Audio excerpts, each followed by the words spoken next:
Kia ora tātou. I'm Pauline from Mobile Health and welcome to another lunchtime webinar. It's my pleasure to introduce you today to James Hayes, who's going to talk to you about radiological imaging and trauma radiography. James grew up in Dublin, in Ireland, and completed an undergraduate degree in medical imaging. From there, he travelled the world a bit before settling in New Zealand. He worked in medical imaging for a decade and completed a number of medical imaging postgraduate papers before moving to full-time medical imaging education at ARA Institute in Canterbury. He completed his tertiary teaching and learning qualifications at ARA and MSc at the University of Canterbury. You're so well qualified, James. It's not true. Oh, I just made all that up. Thank you very much. This is a really good time to be doing a webinar, because we've had a little bit of a lockdown period where everybody got used to using Zoom. So I do a lot of teleconferences and webinars, and I would have to say over the last 5 years, every single teleconference or webinar starts with me saying to the other person, or them saying to me, I can only see your left ear. I think you're still on mute. No, your camera is not on, but this should run reasonably smoothly. However, I can't see all of you, so I just have to assume there's some people out there in the abyss that I'm talking to. Now, as you've been told, I'm really happy with questions and answers, or sorry, questions which I will try to give answers to. The thing is, I hope I see them. I should be able to, and I'll probably try and stop at the next available opportunity and answer them there and then, because this is your presentation, not mine. I've put together a few PowerPoint slides, but they're more to keep me on track than anything else. And anyone who's been to one of my webinars before will know what I mean by that. So, I told a few people I was going to do one of these, and they said to me, are you going to fill the whole PowerPoint stuff with gory images and, you know, car crashes and stuff? And I said, I am not. I said, I'm talking to a group of health professionals who have seen far more than I have in my lecturer's office for the last decade.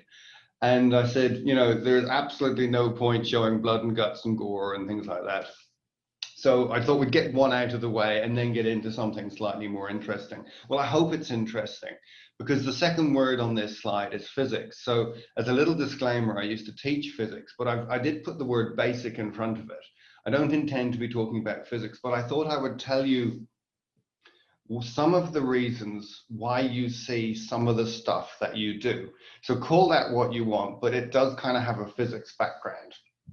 And then one of the things I used to sort of spot in my clinical days, which is going back a while, but a lot of people would sort of say, well, why are we doing an MRI rather than a CT or something like that? And I thought it might be interesting if I explained a little bit about the advantages and limitations of each, and then what you should ask for when you're asking for a radiology examination, or why people have asked for what they've asked for, which is just as interesting, I think.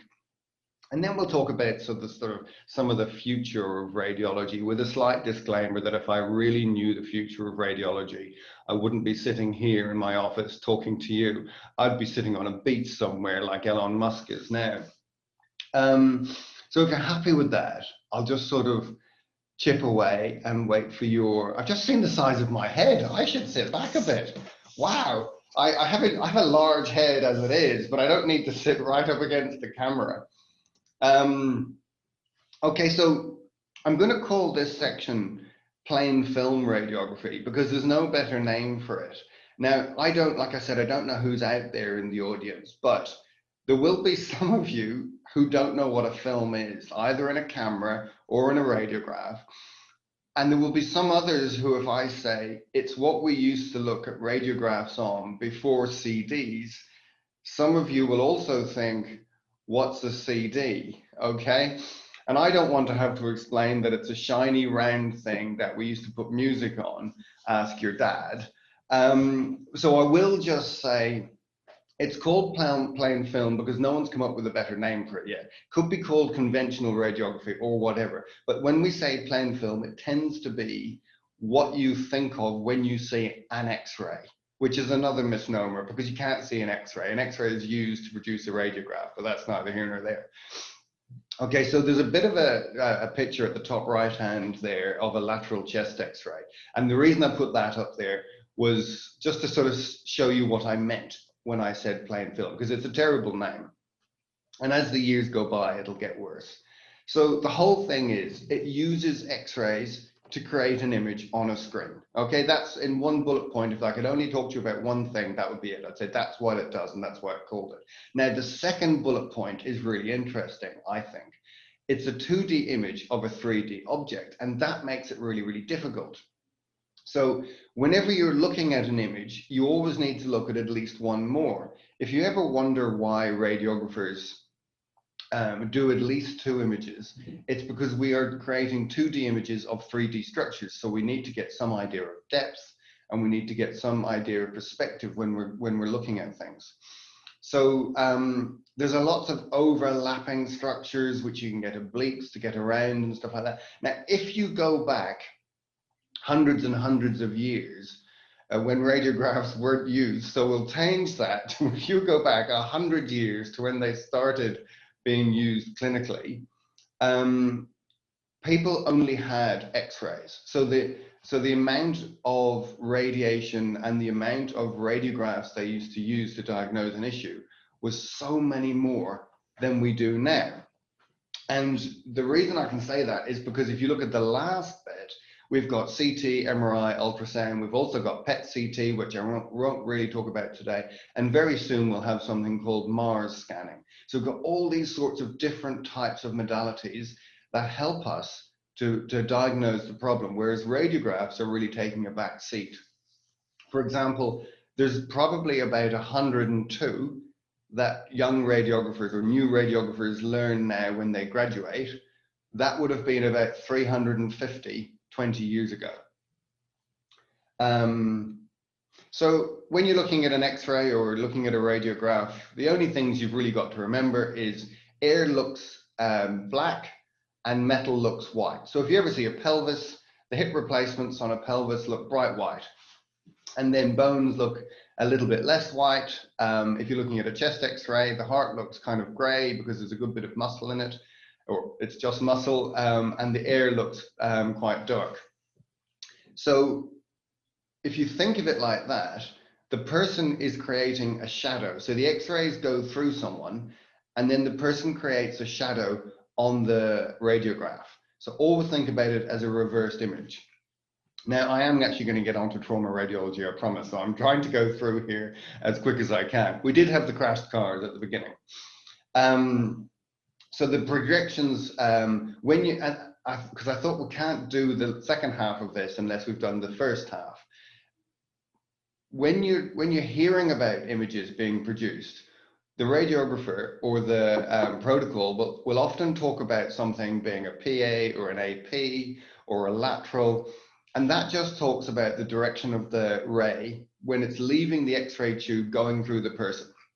X-ray tube is the X-ray bit of equipment, okay? I don't know if there are any radiographers in the audience. If there are, at this point in time, you're sitting there thinking about what you'd do if we won the lottery, which isn't sitting listening to this, because I've been going through the real basics at the moment, and there's probably a lot of you who work in many different professions who are finding this a bit basic, but I'm not sure at the moment. So I wanted to sort of start like this and get a little bit more complex as we go on.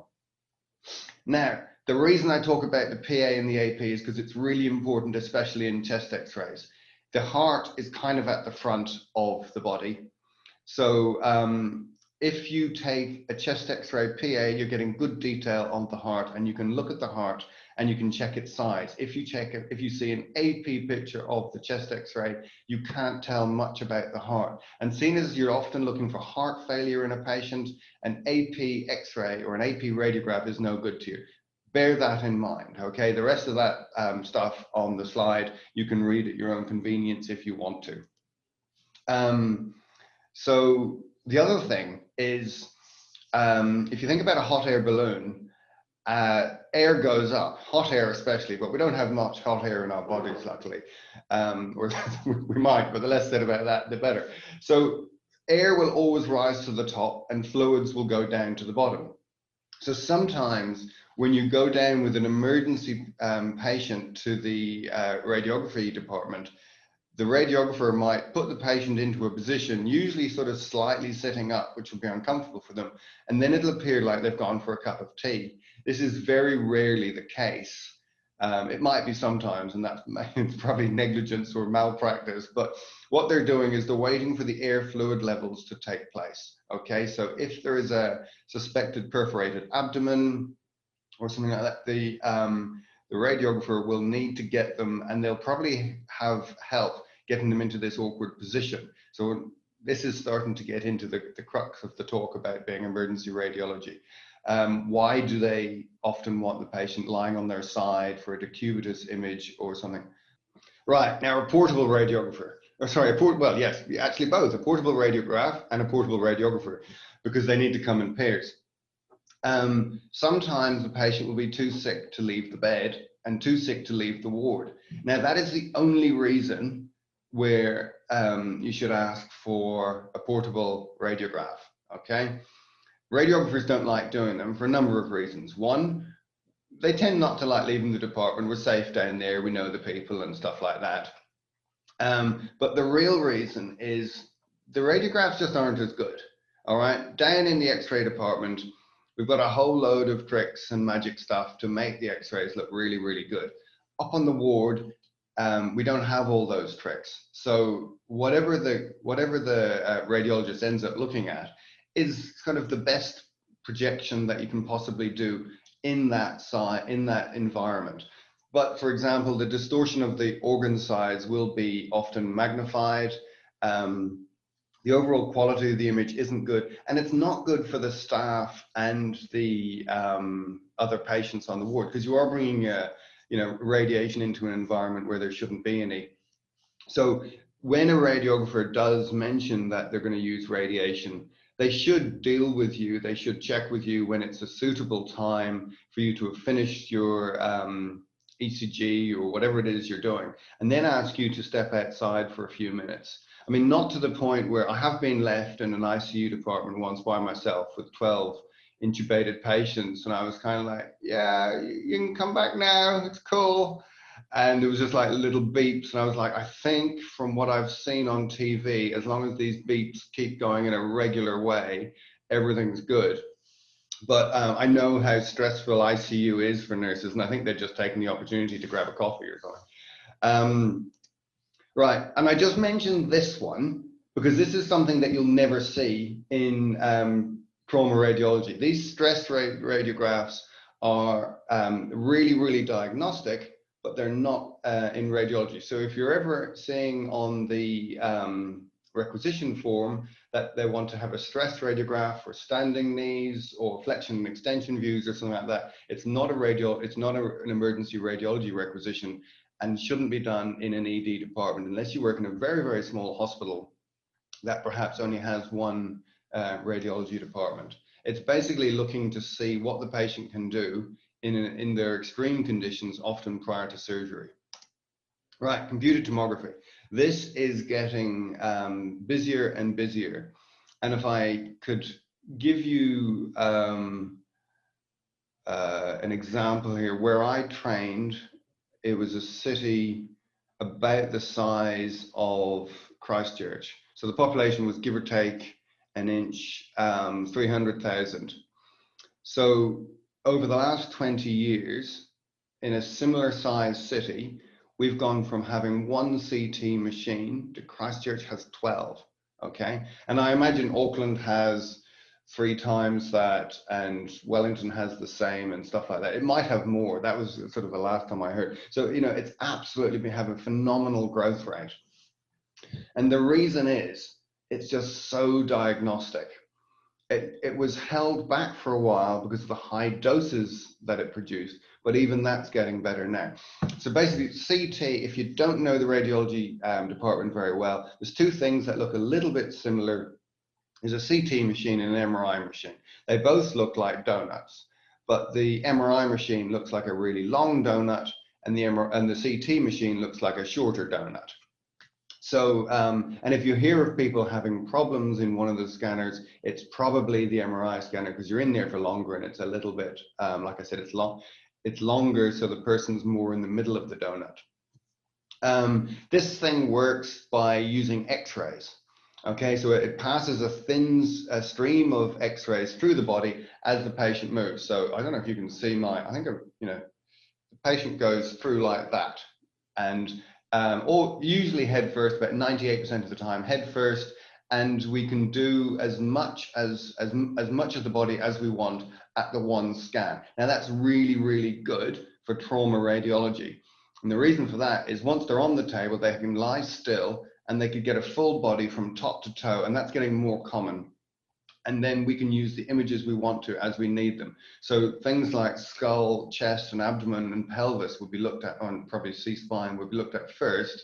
And then, the next day when the patient is, stabilized, you might sort of say, oh, and they've also got a broken wrist and stuff like that, which could have been picked up earlier but just wasn't looked at. So in that donutty thing, there's an X-ray tube and a detector, and they spin around the patient and they collect as much information as it can. There's something called a Hounsfield unit.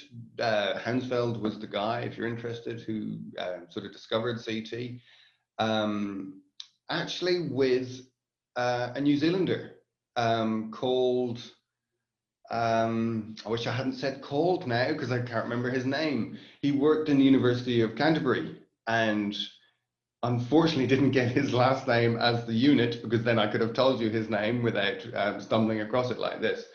If I think of it during the rest of the presentation, I'll tell you, but it's really, really interesting to have that link. So water is basically 0, and then as the number increases of this Hounsfield unit, whatever it is you're looking at, it's harder. Now that's interesting from a non-radiographer point of view, because if you're looking at something in the body and you've got a CT radiograph in front of you, you can hover your mouse over the thing and it'll give you the Hounsfield unit number. If it's a very hard thing, like a kidney stone, it'll be up around 800 to 1,000, could be higher. So it's just giving you an indication of what the patient has in them, which is maybe more appropriate if the patient has a kidney cyst or something like that. You can see if it's a fluid-filled cyst or a solid cyst, which is very, very useful if you haven't got access to an ultrasound at the time. So you usually get cross-sectional images of the patient. I once described to a patient, when he was asking me what he looked at, what he was looking at, I said, if you can imagine yourself as a ham and you went through a butcher's slicer, and he said, yeah, it's a very good description. He said, I just wish it hadn't been my brain you were talking about. So I now use a loaf of bread as my description. Either one works really well. And then with the CT machine, basically what you're doing in that initial scan is you're collecting data, and then you've got lots and lots of ways of analyzing the data. So you can look at it in what we call different windows. Don't worry about what that actually means. It just means you can look at it it's kind of like putting on different Instagram filters. I say, having never used Instagram. And then you can make different shapes out of these images. So you can look at it like the butcher's slicer or the loaf of bread. You can look at it in a coronal way, which is coming from the forward to the back. And then you can look at it in a sagittal way, which is going from side to side. So you can, or you can look at it in a 3D way. Just with that amount of data allows you to look at a very complex pathology, and that's why it's used so much in trauma, because it's quick, it's very, very easy on the patient, and you get a phenomenal amount of information. That said, I'm going to talk to you a bit later on about the limitations of CT, which can be changed. All right, so I'm going to talk, when I talk to you about it, and just be aware of these things that happen on a CT scan, which allows you to miss pathology. I think the best way of looking at a CT scan is if you're looking at it from the patient's feet up. All right, so there are the lungs and the heart. You can see the spine at the back and then all the ribs. And so it's just looking at the patient as if you were looking from the feet up. Now, oddly, different departments have different protocols. So when you change hospitals, get to know your new protocol. And that'll be partly because of the different the part of the machine they've got, and partly because of the radiologist personalities. There's nothing you can do about the second one, unfortunately. Think orthopedic surgeon, you're not quite there, but you're not far off. Again, I've got no idea who's in the audience, so if there are any radiologists, I'd like to say hello at this point, and you're nothing at all like orthopedic surgeons. And of course, if there are any orthopedic surgeons in the audience, you're nothing like radiologists. All right, so there's a sagittal view. Once you've got this ability to reformat, you can look at the patient any way you want. So most people actually look at coronal images.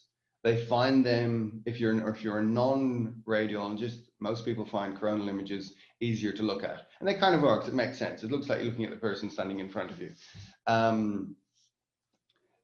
Everyone loves this sort of image. This is the stuff you see on House or on, I'm trying to think of other hospital TV programs, and I can't, but they get this all the time. This is one of the most complex scans to create. It takes hours of post-processing, but they always kind of say, give me like a 3D reconstruction of their skull. And you're like, why would you want that? What are you going to do to this patient? And this would be post-mortem anyway.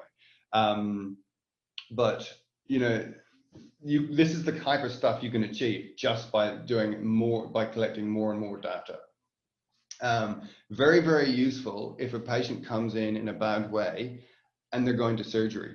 There's nothing better for a surgeon to have a 3D image of the exact bones he's going to be operating on, or she's going to be operating on, before they've opened up and they start putting the jigsaw back together.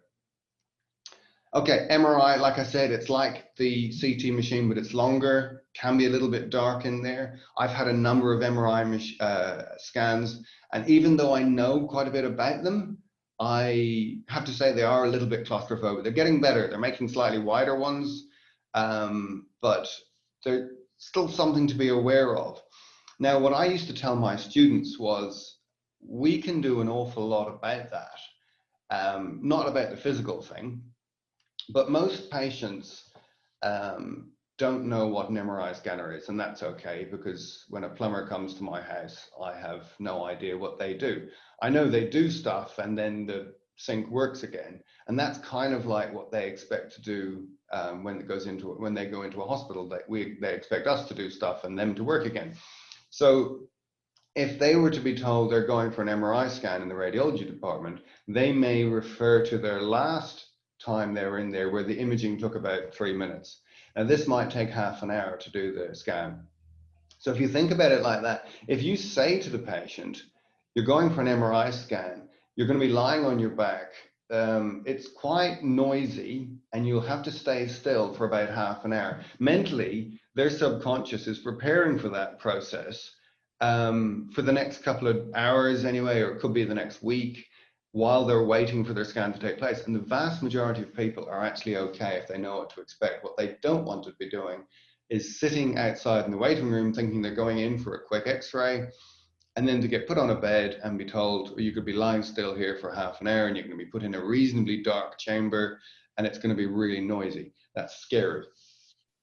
Anyway, I said I'd talk to you a little bit about the physics. Basically what happens, MRI takes about 3 years how to learn, but I'm going to do it in 4 bullet points. You get put on a bed, a big magnet, something like 3.5 Tesla. And to put that into context, I'm going off on my bullet points here, no one's that surprised. It's about 100,000 times as strong as the Earth's magnetic field. So there's a lot of magnetic stuff in there. If you wanted to have a giggle, and I suppose you've got the same personality as me, when you've got nothing else to do in your evenings, look up things like, MRI images of pulling cars through walls. When they first started to install these machines, they were like, oh, we've got to put the MRI machine in, and then we've got to put this Faraday cage around it to stop all the magnetic waves getting into the car park and stuff like that. Wrong. You put the Faraday cage in first, and then you put the MRI machine in. So in the very early days, the first couple they put in, there were cars dragged through hospitals and stuff like that, because the magnet does exactly what a magnet is designed to do, and it grabs metal.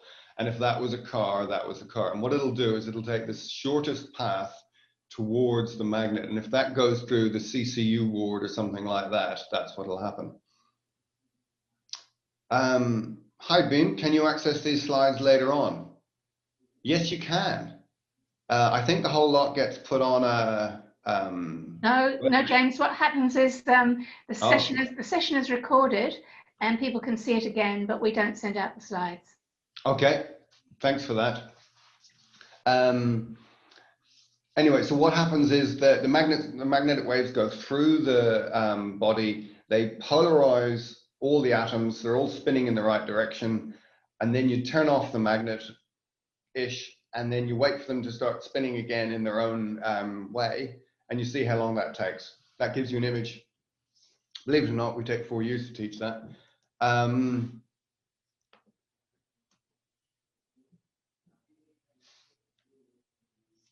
Okay, so this is kind of important. This is one slide. I would like you to pay attention just for 2 seconds, right? The main sequences you'll see are something called a T1 and a T2. Sometimes people show off and they say they're a T1, W1, which just stands for, or WI, which just stands for weighted image, and a T2 WI, right? But the thing to remember is the 1 and the 2, because water looks a different color on each of these images. Now, that's important because when you're looking at a radiograph, water is always the same color. And I've given you 2 examples here. If you look at the spinal cord, on a T2, it's white, and on a T1, it's black. So if you're not sure which image you're looking at, there's virtually no point in looking at it. Tumors and masses usually appear white on T2, but black on T1. So do you see what I mean? Unless you know the data of what you're looking at, there's very little point looking at it. You'll just see the pattern and you'll say, oh, I can see the spine and the spinal cord and stuff like that, but you've got no idea what's going on. So do find out what it is you're looking at first. The advantages of MRI, I've listed 3. There are hundreds. They really, really are the best way we've got at the moment of looking at soft tissue structures. You can look at it in any plane. The table the patient is on, they can be prone, they can be supine. They've started doing some very, very good breast imaging now for people who don't have good results with mammography. And you know, so MRI is just becoming an absolute godsend for radiologists. The thing that held it back for so many years is the cost of it. The 3 Tesla, the 2 Tesla, and all that sort of stuff talks about the size of the magnet, but we also used to say that Tesla could be replaced by the word million, and that's how much they cost. And within reason, it's not, you know, it's in US dollars as well, unfortunately. So a 3 Tesla MRI machine will cost the hospital 3 million. Now, when you think we're now using 7.5 Tesla scanners, that's getting very expensive. The disadvantages are longer time of scanning, so that's inconvenient for the patient and the department, because you can only put really, if you think one scan takes half an hour, depending on your shifts and stuff like that, you've only really got a limited amount of patients you can scan. The other thing is you get the motion artifacts from respiration. It's not like CT where you can have a certain amount of the scan done. It's kind of like painting an oil painting, where you either have the painting finished or you don't. You don't just have one part of it done. Right, ultrasound. Very, very good. And believe it or not, I am getting on to why you'd use these in different types of radiology. I'm going to check the time because I do talk a lot. It's only 1:30, that's okay. All right, basically the physics are high frequency sound waves, and that sort of bounce back in the same scanner that you send in. The sound waves receives them back, receives the bounce back, and then it tells you what it's bounced off. The great things are it's got no ionizing radiation, no biological injury. So those are 2 big ticks. It can be acquired in any plane. So unlike radiographs or CT, where you have to have the patient usually supine, in CT or in radiology, you have to have them in very defined positions. This can be done in any plane. It's very cheap compared to CT, definitely compared to MRI. The ultrasound machine, in some of them now, there's one model called a Butterfly, which just plugs into your iPhone. Okay, and it's really good. Normally these things that plug into your iPhone are not good, but these ones are. And they can just, so they can, you know, doctors can just have them in their pockets and they can whip them out of the side of the bed of the patient and see what's going on. They can provide moving images of the heart and obviously the fetus and structures that they want to see when they're moving. Disadvantages is very operator dependent, okay? I do some ultrasound, but compared to a full-time sonographer, my scanning skills would be, you know, about 3% of theirs, if that. It can take a lot more time than CT. And unless you really know what you're looking at, the images don't appear to be very clear or sharp. So it does take your eyes a long time to figure out what you're looking at. And obviously, well, not obviously, but you can't look at bone and lungs. Right, so this is the, finally get there after half an hour. What you kind of need to do in emergency radiology. When I started preparing this talk, I did think that most people would want to see lots of radiographs and lots of CT scans and lots of MRI scans of pathology. And then I actually thought that you might not, because although I could sort of say, like, you know, here's image A, can anyone see the pathology? And then people would hit the question and answer button and say, you know, is that it in the top right-hand corner? And I would either say yes or no. And I could sit here feeling quite clever because I've seen more images than you and I knew the answers. I didn't think it would be that useful. I sort of thought this side of things would be more useful, but knowing what requisition to ask for, knowing what scan to requisition, sorry, and talking about the patient preparation, the contraindications and stuff. So I hope I've hit the nail on the head. I guess I'll find out in the next few minutes. So first of all, you've got to select the right imaging technique. And this, I say this because so many people sort of say, even what I've just said about MRI being fantastic, it doesn't mean you should do an MRI for everything. Too expensive, too time consuming.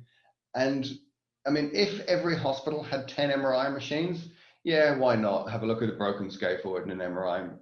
But an X-ray shows it quite well. So why wouldn't you do an X-ray, which is cheaper and really, really diagnostic? So you've got to be sort of bearing in mind, if you like, with health macroeconomics, we've got to know the limitations we have in the radiology department, know the indications for referring a patient to them, and then what to expect from each modality on the way back. Contraindications, we'll talk about that, and then how to discuss things with a radiologist, and then preparing your patient. Right, so CT contraindications. There's no contraindication if the benefits outweigh the risk, right? But we tend to say, don't use radiation on a pregnant woman. And when I say tend to say, that's pretty much a hard and fast rule, all right? But if there was a pregnant woman in the, I've just seen a question appear, so I'll answer that in a second. I'll just finish this sentence. If there was a pregnant woman in a department that didn't have an MRI machine, who had been cut out of a crashed car, and you were querying a fractured pelvis or something, or a fractured spine, yes, a CT would be appropriate.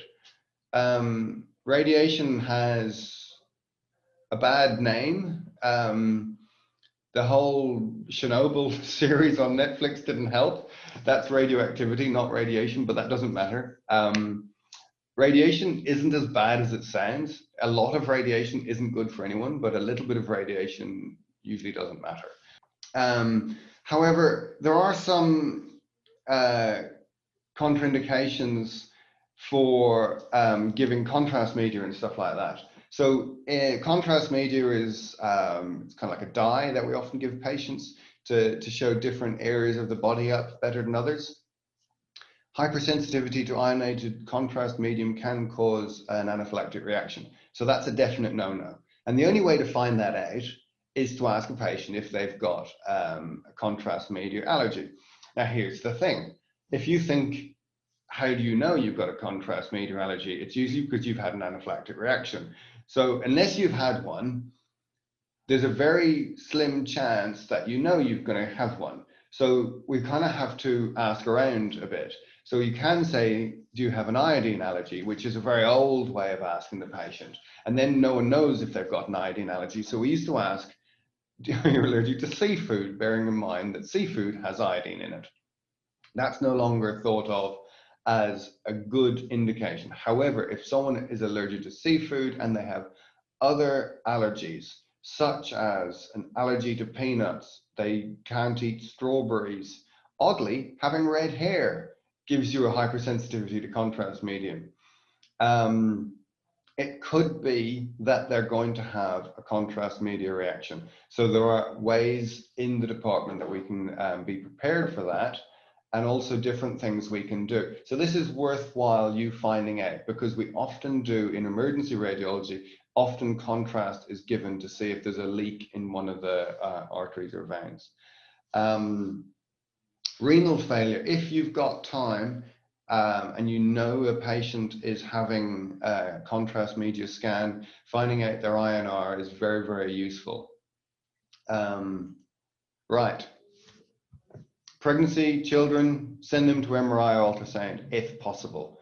Bearing in mind, we're talking about emergency radiology here, the CT machine is likely to be on in the middle of the night. The MRI machine is likely to be off. And when I say off, no one there to use it, all right?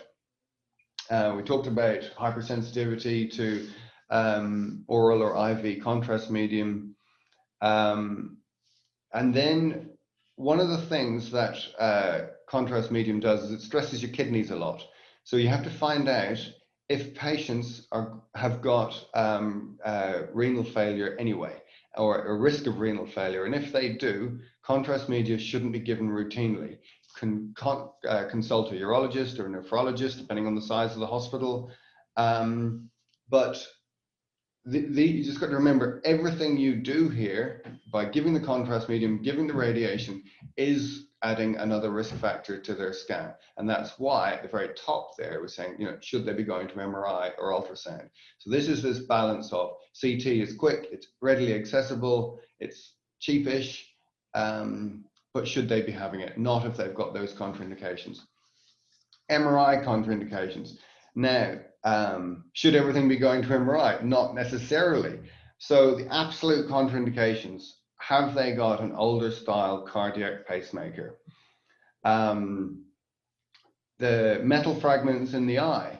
Now, no one knows if they've got metal fragments in the eye, but if you have a history of doing any welding, you probably do. So one of the things they can do is do a quick x-ray of your face to see if you've got MRI metal fragments in the eye. And just like that car I said that gets dragged through the wall, metal fragments will get dragged out of your eye into the bore of the magnet, and they'll just take the shortest route out of your eye. And if that goes through the optic nerve, so be it. The magnet doesn't really care, it just wants that metal. So, you know, you do hear of these stories of an elderly patient going into the MRI department on an MRI safe bed that they've been put on specially in the ward. But because they might be a little bit short of breath, someone has tucked an oxygen cylinder under a blanket just in case they need it later on. And then this whole bed gets wheeled into MRI, and oxygen cylinders being predominantly made of metal, that just gets lifted up like a poltergeist and whizzed across the room, hopefully with no one in the way, because this will kill you, or it could kill you. It probably will kill you. The speed this will accelerate at. There are known deaths of people being hit by oxygen cylinders flying across the room. It'll also break the machine, which isn't as bad as killing someone. But I just wanted to say, you know, it's not good, even if it doesn't kill someone. Heart valves, aneurysm clips, depending on the models. And we have lists of these models that are okay. There's no known risk for pregnancy. but so, you know, in MRI, we will often get patients who would normally be having a CT, but get referred to MRI. Right. If you're in any way concerned about what your patient should be having, if you've heard this talk and you want to think maybe the patient should be having an MRI, because I've spoken to them and when they were 25, they did quite a bit of welding for a couple of years. Just give the radiologist a call. I think they'd rather hear from you and tell you why not than not hear from you and think afterwards it's a shame he's lost his left eye, because we could have solved that problem by an X-ray of his face or something like that. There's an awful lot of holes that patients slip through, and the more people that try and fill these, the better.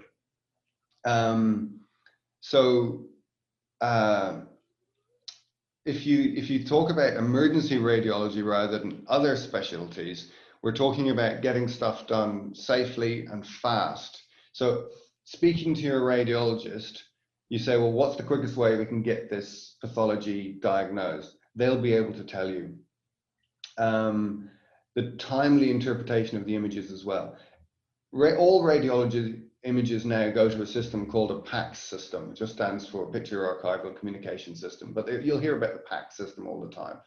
And then if you can alert the radiologist, and they should know anyway, but if you can alert them that this patient needs to have this scan looked at urgently, they can find them on the list.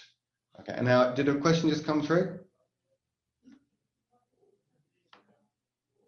Yes, it did. Can I briefly explain the use of gadolinium? Yes, I can. Hi, Leonie.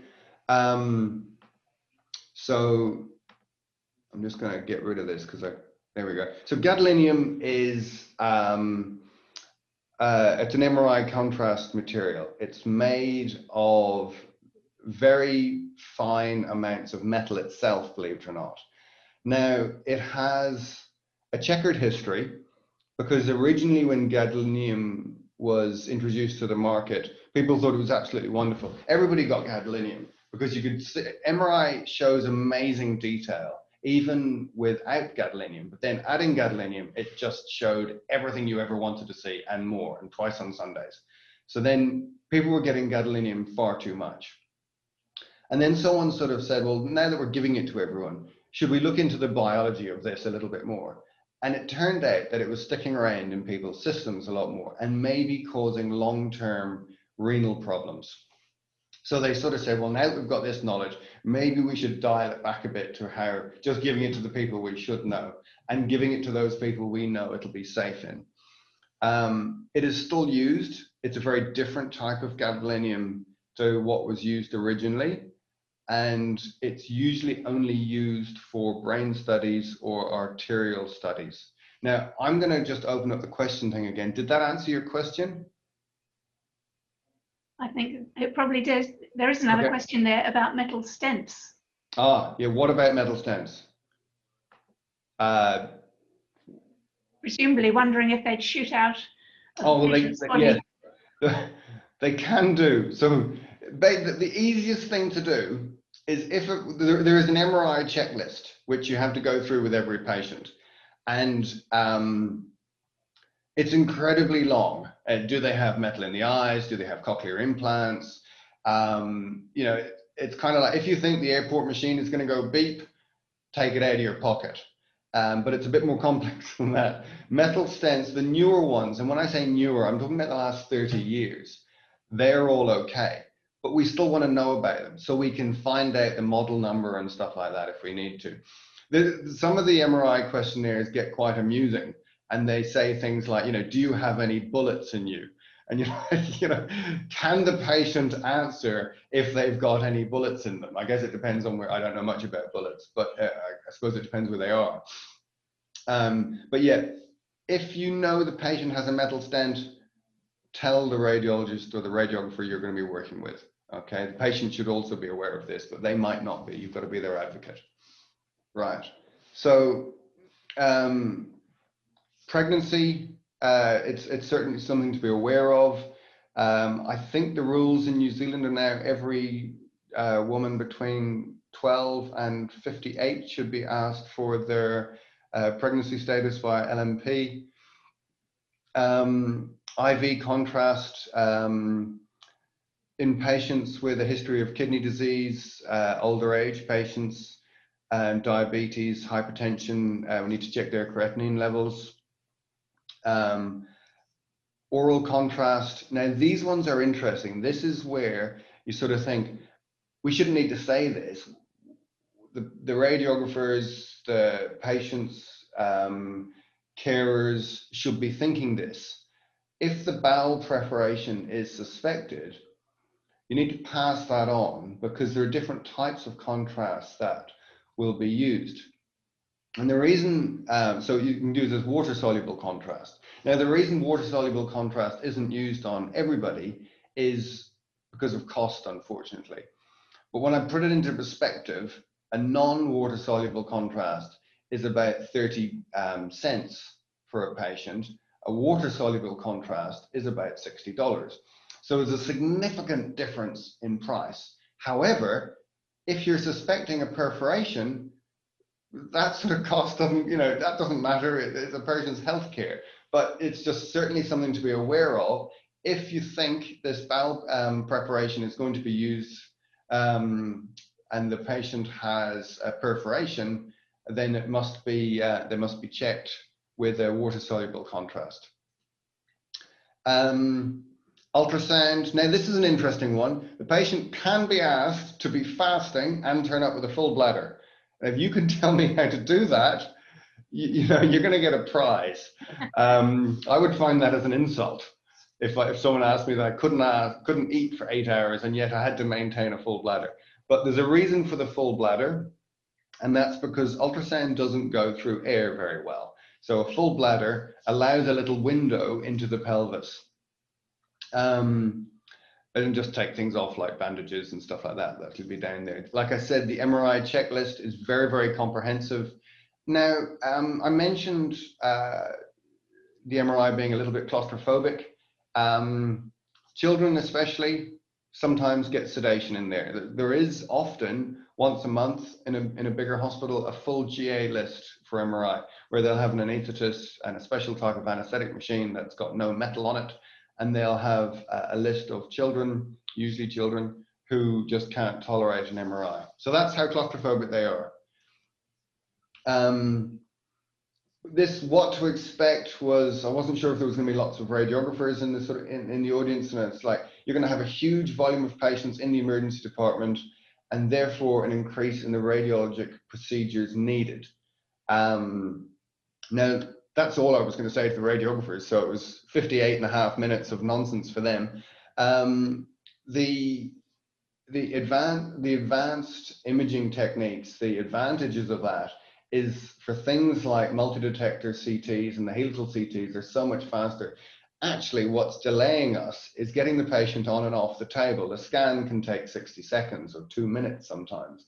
So, right, so with the increase in the advanced imaging techniques needed, you will have more radiographers in your department, but usually for a shorter period of time, which is probably good because you want to get your own department back.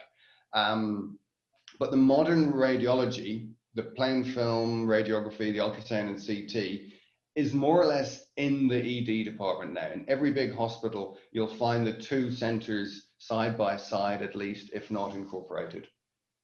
Right, I mentioned this at the very beginning. Total body CTs are getting more common for multiple injured patients. They used to go and have CT for heads and necks, maybe a pelvis, and then they would go to the radiology department later and have wrists, ribs, femurs and stuff like that looked at. Now they sort of think, well, while they're on the table, let's do head to toe in CT. If they have no other injuries, it's probably a slightly higher radiation dose. If they do have other injuries, it's a much lower radiation dose and a much faster diagnosis, which, as you know, really helps with the treatment. The stroke protocol is just more and more getting the patient into CT, into MRI, having a look at their brain. seeing what's salvageable. Rather than, I mean, I don't know the stroke protocol in every hospital, but they talk about this golden hour, whereas you can get a diagnosis and start getting the anticoagulation treatment and interventions done. It might be clot retrieval, or it might be just anticoagulation. If you can get that done within the first hour, it's really, really important. And New Zealand is unfortunately a little bit behind the 8 ball in the radiology department here, because I know I know the Irish radiology system reasonably well, and I know the UK one to a certain extent. You can't graduate your radiography degree there unless you can do an MRI and a CT head. Now, I'm not talking about postgraduate level of scanning a head, but if at 3 o'clock in the morning a patient is brought to you post-stroke, or what they're suspecting is a stroke, you need to be able to look at their head really, really quickly, and you need to be able to look for free blood or to look for clotting. In that time, while you're doing the scan, other radiographers who are more experienced can be coming in, the on-call people. But without that person, you can lose 20 or 30 minutes. And during that golden hour, that's 33 to 50% of the time. So, yeah, hopefully that's an area. I know it's under review at the moment with the Medical Radiation Technologist Board. So hopefully they'll come back on the side of, yes, to graduate, you need to be able to do a CT head. Cervical spine CT for trauma, it's more accurate and faster. I can remember when I qualified, as I'm sure everybody knows, but I'm not sure who's in the audience, you have 7 cervical vertebrae, and then it starts into your thoracic vertebrae. And where you break it most often is at the C7-T1 junction. And we need to be able to see that. Now, on a patient with big shoulders, that's very, very difficult to see. So I can remember times when you were sort of like dimming the lights in the room and sort of squinting a bit to see if you could see that junction. And you're like, if you need to dim the lights and squint to see if this person is going to be paralyzed, you need to find another way of looking at that junction. And that, luckily for us, is CT. It's really, really good. Chest CTs are being used to rule out pulmonary embolisms more. It used to be sort of a good bit of luck whether you saw a pulmonary embolism in the on a plain radiograph. Now I think I've just had a question here. Yes, you did. Yeah, Ria, different DHBs have their own protocols through pregnancy, so they would need to check them. Yeah, they would. I don't know if it varies much from the 12 to 58, but yeah, definitely. But I mean, if you went to any radiology department, they should be able to tell you quite quickly. Ria, are you a radiographer? Go on, answer live.